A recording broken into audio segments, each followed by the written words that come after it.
All right, what's up, everybody? Welcome back to another Deal in the Cards Q&A. Really excited to be going through some of these great questions you guys have sent in. Just before we start this, if you ever have any other questions you want answered, whether one of yours was in this video or not, please send them to us. We're always looking for fun ways to engage with listeners and other Cardinals fans. So whether that's just reaching out via Twitter, just replying to some of our stuff or, some of our other socials, feel free to do so. Leave comments below in this video and we'll be happy to engage with those next time around. All right, let's just get right into it here. I think this first question, it says, will the Cardinals payroll be higher, lower, or about the same next season? This is one of the most important questions facing the team. It's really hard to tell which direction they're going to go. There's a lot of things changing, as we've talked about a number of times this year, between, Mo headed out, Heimblum coming in, some of the comments ownership's made. I'm a little bit more on the pessimistic side. I worry, and there's more than just baseball that contributes to this. But when you think about the city of St. Louis as a market that is in many ways shrinking, I don't know. I mean, some of the urban renewal has been really good. And I personally believe the area around the stadium is as safe as it's been in decades. I think it's a great place to be. And even at night, I feel great walking around downtown St. Louis a lot of the time. Although, I saw reports of some cars that were broken into earlier this year as well around the stadium. So obviously it's not perfect. And there is still a lot that needs to go on to ensure things are as good as they can be.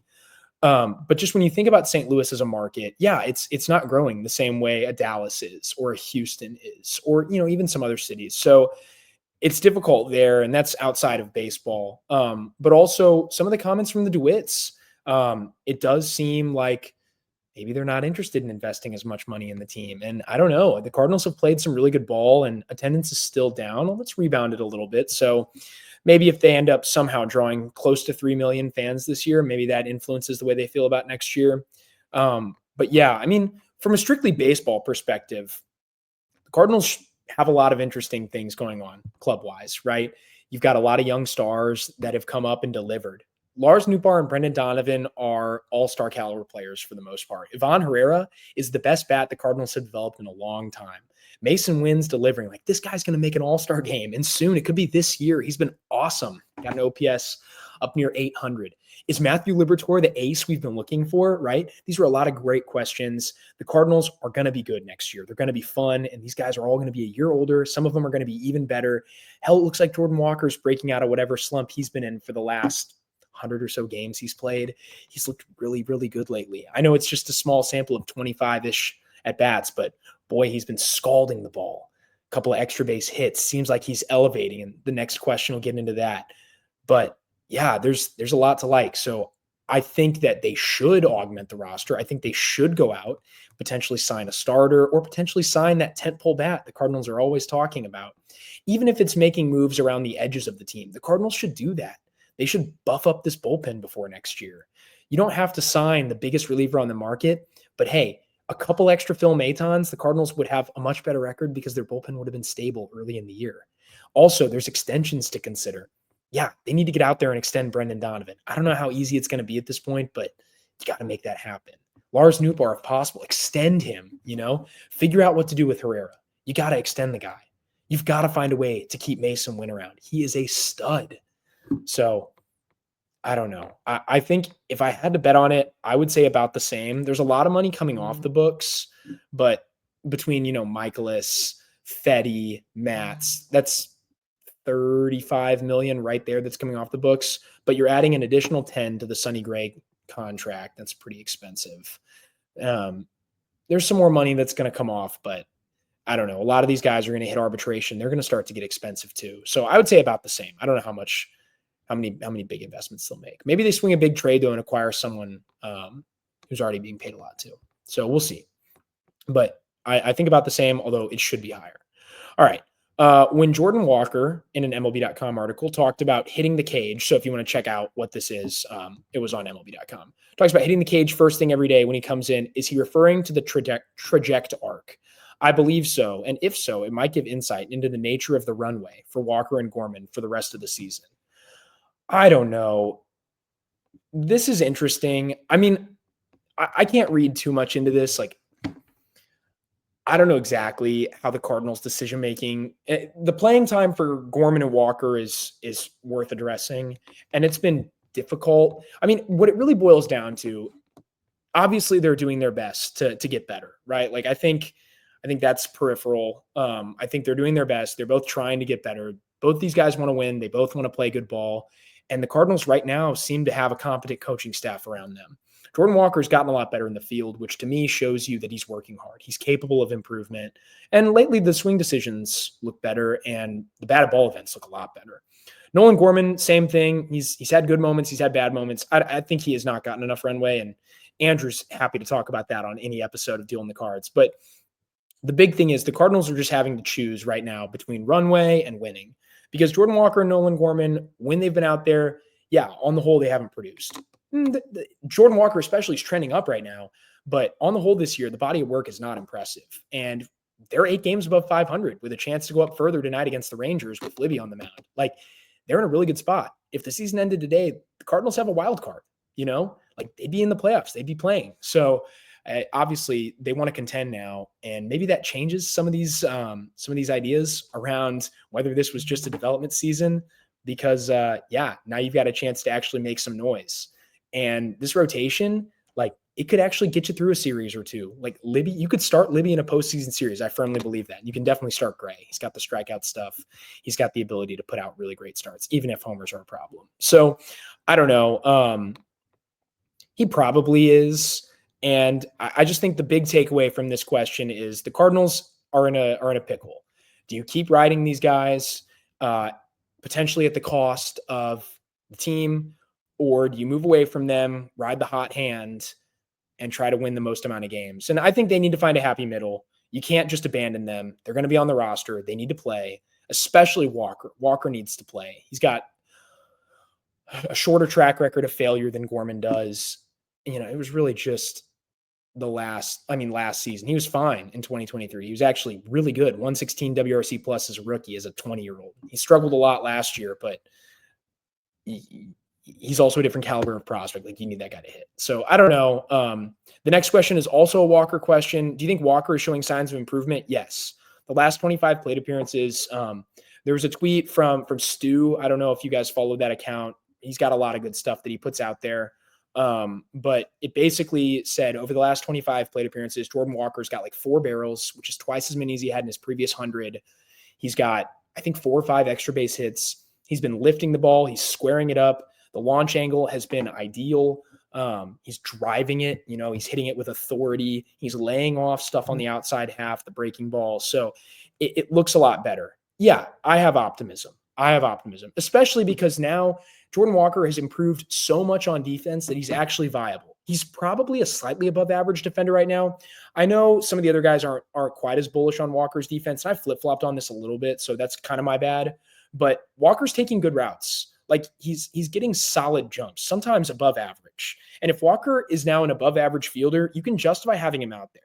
When Walker wasn't hitting and he also was the worst defender in all of baseball, you just couldn't have that guy out there. But now, it's not quite a Siani where you're getting a ton of surplus value in the field, but he's not killing you in 2 spots at the same time. You can kind of hide him low in the 8 hole. And hey, this team has enough thump around him. And look, Jordan Walker's been pretty clutch. He's actually had a couple of really big hits. Single the other night that drove in a couple of runs. Like, he's been the hero of a few games this year. So you've gotten production at the times that you need it. So I think it justifies him, and that gives him more runway. And look, if he continues to improve, if he gets feeling better, gets some confidence, I feel good. Okay, this is a great question. Moving away from some of the Walker stuff, honestly, like, the Walker stuff is just so difficult. I'm not totally sure, but okay. If the deadline was today, what would they buy? Relief pitcher, I personally would go with the young guys unless there was an injury leaving a big hole. So I think sometimes we get really wrapped up in like the whole idea of buyers or sellers. What the trade deadline really is it's just teams that have holes and have needs, address those needs on the market. So, the Cardinals, they're definitely not going to be a seller. Like, true sellers, we've only seen the Cardinals do that once, and that was 2023, and they still didn't become like full-on fire sale sellers. They sold expiring contracts, and they actually did a great job. I wrote some articles on that back in 2023 on Redbird Rants. They did some great stuff. Really, really solid deadline. Mo masterclass. I know not everyone wants to hear that, but I mean, I also don't think they're going to be total buyers either. Like, the important thing for the Cardinals is that they don't mortgage their future to win now, because their future is very bright and their odds of winning this year, I don't know. So yeah, I mean, if it was today, the holes on the roster, there's definitely a depth issue in terms of starting pitching. And I wouldn't be shocked to see the Cardinals acquire some starter. Although, I don't know, if there were no injuries, like if there's a big injury, they're going to have to go get a starter. A guy like Jose Quintana could be available if Milwaukee falls out of the race. There'll be plenty of guys in that type of league who the Cardinals can get cheap. I wish they'd signed Jose Quintana this offseason and traded away Fedde, but that's just me. And the Cardinals could also do some sort of buying and selling. So maybe if there's value for a guy like Steven Matz, or if Eric Fedde puts together some really nice starts, or hey, maybe with what Mikolas has done this year, there's a market for him. The Cardinals could trade a guy like that and then still acquire something else. Maybe it's younger, more intriguing talent as well. So I wouldn't rule that out. But yeah, they probably should acquire a relief pitcher. There's really no good way to upgrade around the diamond, right? Like, your infield's set. Nolan Arenado, he's your third baseman. And maybe they could trade him and bring in somebody else, but I don't know how likely it is. We've talked about how complex the Nolan Arenado contract is before on here. So maybe I don't think they'd do something like that. Wynn's your shortstop. Donovan, Gorman, Sajazi, you got a lot of guys capable of playing second base and playing it well. Between Contreras and Burleson, like, first base is figured out. Ivan Herrera, Burleson, Gorman, all those guys can DH for you and be solid options. And Luken Baker potentially against lefties. The outfield, I mean, you have a glut of guys. You've got Victor Scott, you've got Lars Nootbaar, you've got Jordan Walker, you got plenty of options out there. Donovan's going to play some outfield as well. He's already done that. And I mean, if you really need a defensive upgrade, you've got Siani. So I don't see them upgrading on the position player side, but the bullpen is a real area of concern. Even when, like, the bullpen's been great over the last month, but there are still holes. Also, I could totally see a scenario where the Cardinals run it the way that was it the 2022 Brewers did, where they traded away Josh Hader and acquired Taylor Rogers.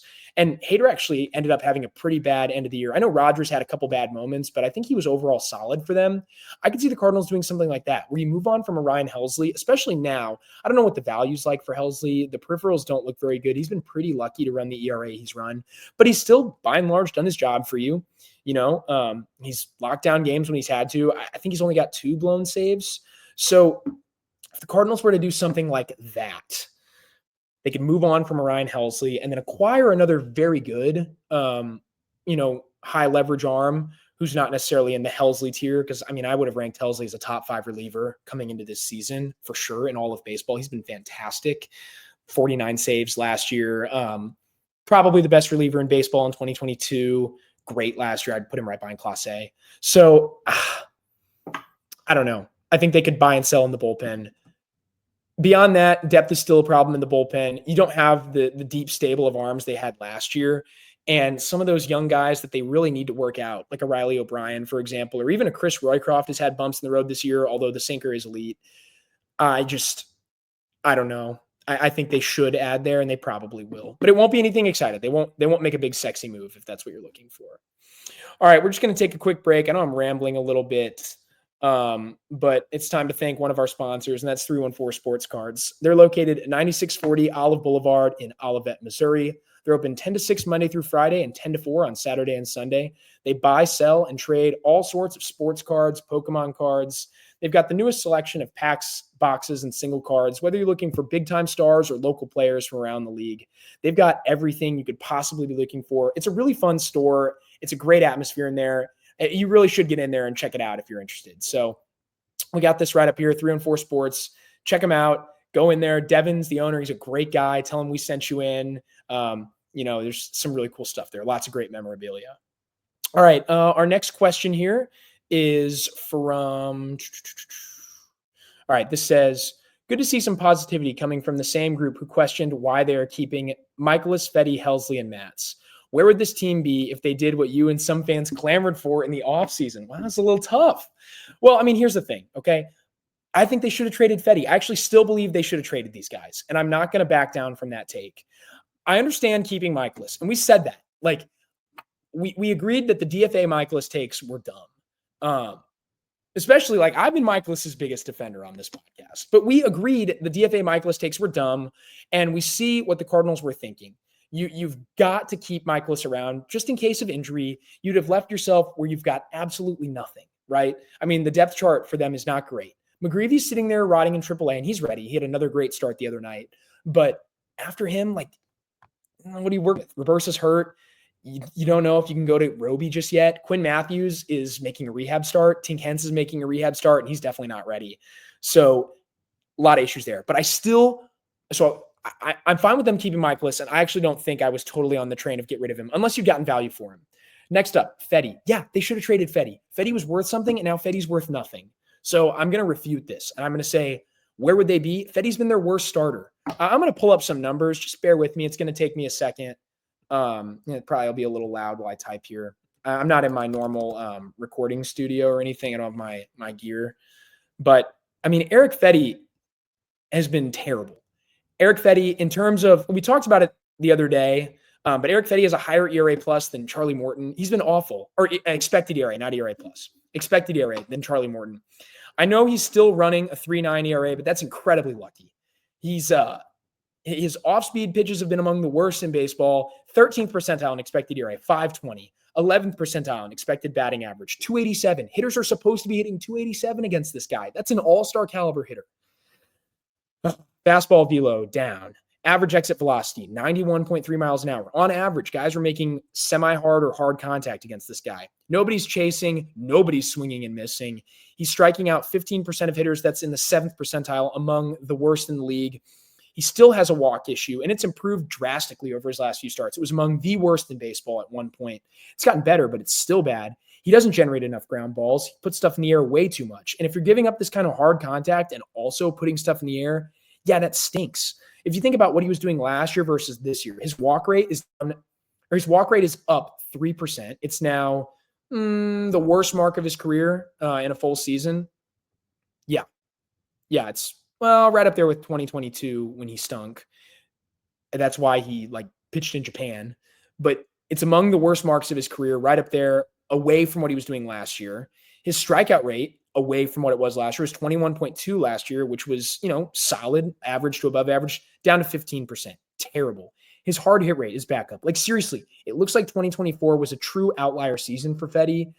But because he was coming back from playing, overseas, people were willing to believe that this change meant something. Also, he was throwing, his arsenal had changed, and that was a big thing. But I don't know. They should have traded him.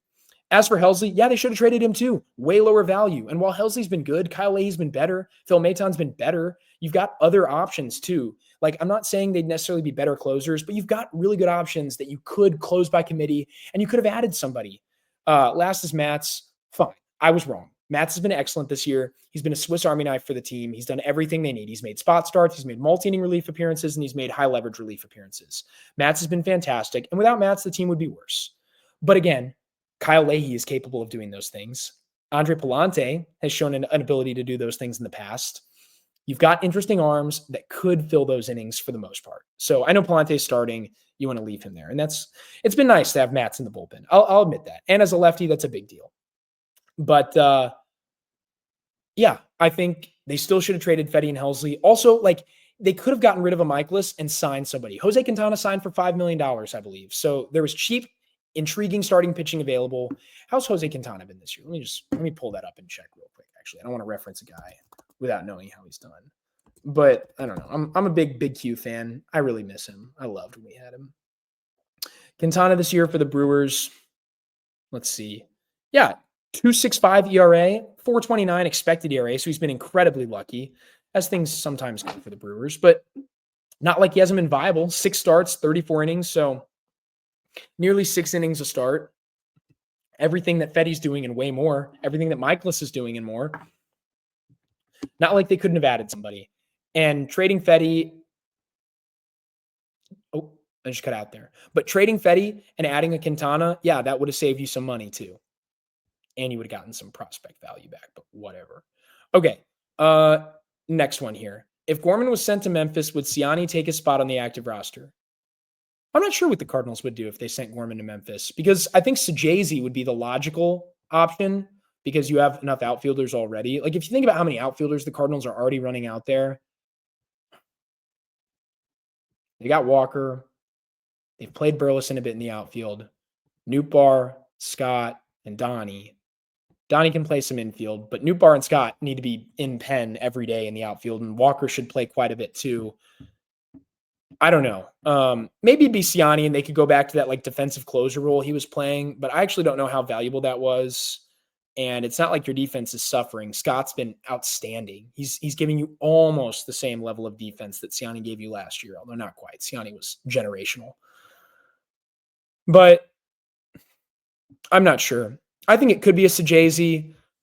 It could be another, just rando infielder type thing. But the role Gorman's filling for this team right now, unfortunately, is that like last guy on the bench role in a lot of ways. He's not playing a lot. He's really not getting a lot of chances.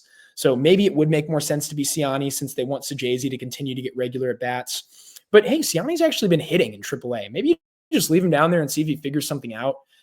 It's unlikely. He probably is who he is as a player at this point, but who knows? I can't really say for sure. But yeah, it'd probably be Siani or Sajazi, but probably Siani. So I'm happy to say that that's probably what would happen. But it could be another infielder. Like they probably want some infield depth if they're going to get rid of Gorman since he's playing second and third, and he's been playing a lot of third on days Arenado doesn't play. And if you don't have Gorman at third, I actually don't know. It's probably Donovan, which isn't a bad thing. Donovan can play third. But Sajazi offers the same versatility for the most part that Gorman does. And you can throw Sajazi at short in a pinch. So maybe it would be him. All right, last question here. We're actually getting off topic and talking about the Cubs. PCA is on a 40-homer pace for the Cubs. How many home runs do you think he will finish the season with? What about Swanson and Suzuki? Well, all right, let's talk about Pete Crow Armstrong. And people don't want to hear this yet. And Andrew's probably going to clip this, and Cubs fans are going to get really mad at me. But I'm going to say it, okay? PCA, I don't know how sustainable this profile is. Defensively, he's incredible. He's a generational defender. I can't say enough about how good he is in the field. It sucks. He's got one of the best arms in the league. He throws very hard. It's very accurate. He's very fast. And he's one of the best defensive center fielders I have ever watched. He gets to balls that nobody should get to. He's fantastic at it. Offensively, this guy has never seen a pitch he doesn't like. He's chasing 44% of the time. That is the worst mark in all of baseball. That's really bad. That's actually really bad. He's also not walking at all because he chases so much. It's almost impossible to draw a walk. He's in the 7th percentile there.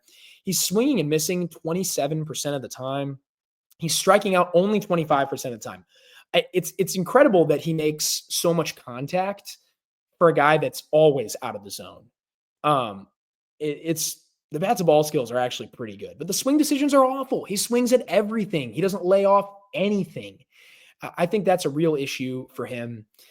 His expected WOBA is, I believe, quite a bit higher than he's actually been. Oh, quite a bit lower. Yeah, he's overperforming by a good bit. I mean, when he makes contact, it's loud, and his hard hit rate's 42%, which is below average as well. So I don't know how long this crazy power profile keeps up. I don't think he'll get to 40 home runs this year is all I'm saying. The strikeout stuff is going to catch up to him. The fact that he swings at everything, it's Javier Baez again, right? Like that profile caught up to him eventually. And I know Baez has been a little better this year, but the peripherals still hate him. I don't think he's going to make enough contact all year. I think he's going to start to strike out more. I'm shocked he doesn't strike out over 30% of the time, 35% of the time when he chases this much. It's crazy he makes so much contact. It's pretty impressive. But he's not scoring balls up enough. His hard hit rate isn't good enough. I don't know how long the barrel rate stays this good. It's 14.2%, which is 85th percentile. But for a guy that's swinging stuff so far out of the zone and making contact out of the zone, like how's he barreling these balls? I don't expect that to continue. He's been a fair bit better than he should have been, is all I'm saying. So there is that. As for Suzuki and Swanson, I mean, I'm a Swanson not enjoyer. That's been a well-known fact. I celebrated when he signed with the Cubs. He's having his best offensive year in a lot of ways. He's been pretty good this year. He's making louder contact than he's made since the 2020 season when he was quite good with the Braves. His His WOBA is actually below his ex-WOBA, so he actually might improve as the year goes on. He's already hit 11 bombs. I'd expect him to finish. So I'll peg PCA at 32. And I just think that's mostly fueled by how great he's been to start the year. I think he's going to tail off. As for Swanson, who actually, by the way, has been a well below average fielder, and if he contends for the Gold Glove over Mason Wynn, I'll lose my mind. But I'll put his home run total, let's say, at 28. And then Suzuki to finish up here. He's been really good when he's actually been on the field this year. He's been outstanding. One of the best hitters in baseball, unfortunately, to this point, one of the best hitters in the National League. And he's not killing you in the field as much anymore because he's just not playing in the field too much. Terrible base running, but who cares? He's doing a lot of things right. He's not chasing. He's actually striking out more than PCA, which is crazy because he chases less than half as often. That just tells you how unsustainable the PCA profile is. I would expect him to finish with, I'll say 38 bombs, but there's the potential that he finishes with over 40. He's been outstanding. So I think he's the most intriguing hitter of the three, actually, even though PCA has been so good to start the year. I think PCA tails off a bit. I think Suzuki stays strong, and I think Swanson maybe gets a little better as well. So yeah, that's all today. Again, this ran a little long, but if you've got any questions, please be sure to comment, like, subscribe, share this with your friends, and I'm happy to answer your questions in the future. Hope I answered them the way you wanted them. All right, we'll see you guys next time.